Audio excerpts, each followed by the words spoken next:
this may be my last debate analysis clip here, but this is a very important one here. This is a heated beef moment between Bernie and Biden. Okay, they definitely clash here. All right. And they start to get into it over the issue of healthcare. Now, Joe Biden seems to get angry at Bernie for some reason. He seems to be a bit of a cranky old guy. He randomly starts to get mad. The way his eyebrows look are weird. In general, he seems kind of emotionally unstable. Sometimes he looks really faded, like he just smoked a big-ass blunt. Or he looks like that most of the time. Other times, he looks like he's about to cry. And I'm not joking about this, by the way. And then other times he's like, you'll see it. I'll point it out to you when it happens, when he starts to get real angry and real cranky. But they're going to get into it back and forth here. So let's go ahead and check this out.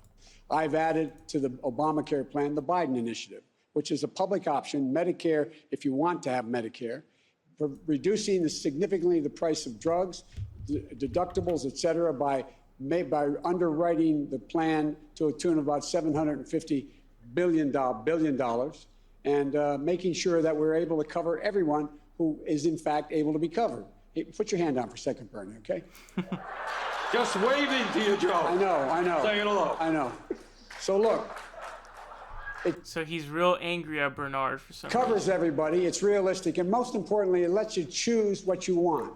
Here, you have 160 million people who negotiated their health care plans with their employer, like many of you have. You may or may not like it. If you don't like it, you can move into the public option that I propose in my plan. But if you like it, you shouldn't have Washington dictating to you. You cannot keep the plan you have. Thank you, Vice President Biden. Senator Sanders, 45 seconds to respond. Under Joe's plan, essentially, we retain the status quo. That's not true. No, it is exactly right. true. Thank you. And by the way, Joe, under your plan, you asked me how we're going to pay for it. Under your plan, I'll tell you how we're paying for it right now. The average worker in America, their family makes $60,000 a year.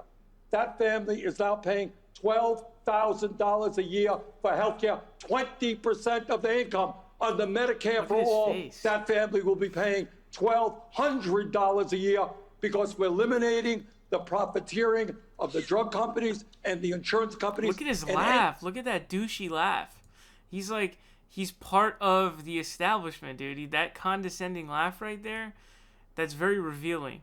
Sort of a Freudian Byzantine laugh. And complex administration of thousands of separate healthcare plans. Senator Klobuchar, I'm going to come to you. My name was mentioned. Yes, I'm going to come to you, but 45 seconds.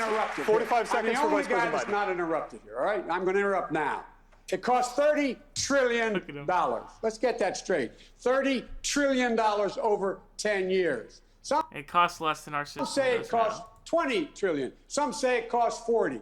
The idea that you're going to be able to save that person making $60,000 a year on Medicare for all is absolutely preposterous. 16% of the American public is on Medicare now, and everybody has a tax taken out of their paycheck now. Tell me, you're going to add 84% more, and there's not going to be higher taxes? At least before he was honest about it. Oh, Joe. It's going to increase personal taxes. They're going to be... That's right. We are going to increase personal taxes. Okay. But we're eliminating premiums. We're eliminating co-payments. We're eliminating deductibles. We're eliminating all out-of-pocket expenses. And no family in America will spend more than $200 a year on prescription drugs. Senator Klobuchar. Our plan will save the average worker far more. Senator Klobuchar, we'd like to hear from you. Okay.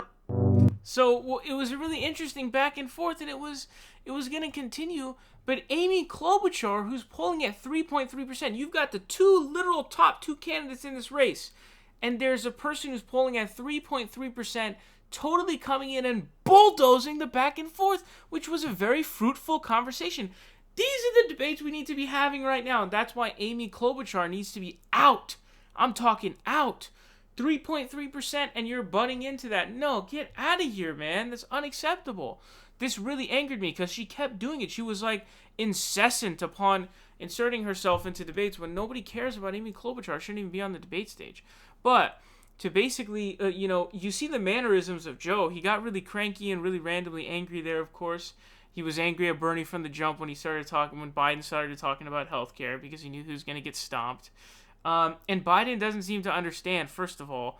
I don't know if he doesn't understand, if he can't comprehend it, or if he's just being obtuse on purpose, right?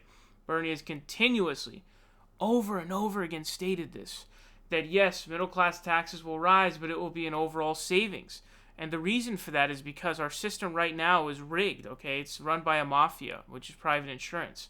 The prices are completely artificial. You've got sort of, you've got a capture that exists because, obviously you can't really negotiate healthcare prices. You can't. And so it's just a ridiculous thing. And what you're looking at in this scenario is when you take out the savings, I think most of the savings comes from administrative costs. And I really don't think it's even debatable that costs would come down under a single-payer system. I remember, I think it was Warren Buffett who said that as well. The best way to bring down costs is to have one, overall system. And that's why we spend like damn near twice per capita on healthcare of like every other OECD nation. So, there's the savings that exist with bringing the costs of everything in healthcare down. And then everyone also saves money because they're not paying premiums. They're not paying, they don't have to deal with deductibles. They're not paying co-pays anymore and all that stuff. So no more co-pays, no more premiums, none of that stuff, okay? All you've got going on comes out of your taxes, which is really the way that every other legit nation does it. Every other modern nation at this point. It's pretty obvious stuff. It's pretty obvious stuff here, right? But Biden is either purposefully lying and being obtuse, or he knows and he has to frame it that way. I don't know which one it is. He's a very old guy. He's going senile. As you guys saw there with this cranky, anger face, he has his eyebrows all the way up, and he's like... And when he says, for some reason, when he said preposterous, it just makes me laugh. I don't know why. The way that he said it was just hilarious to me. But this was definitely one of the most interesting back and forths here. It's very important, obviously. These are the two front runners in the race right now. Bernie being in second right now. So this is pretty big here. But I think Bernie did a good job here of expressing his opinion. So I think he did a good job here, and I think that will conclude the debate coverage.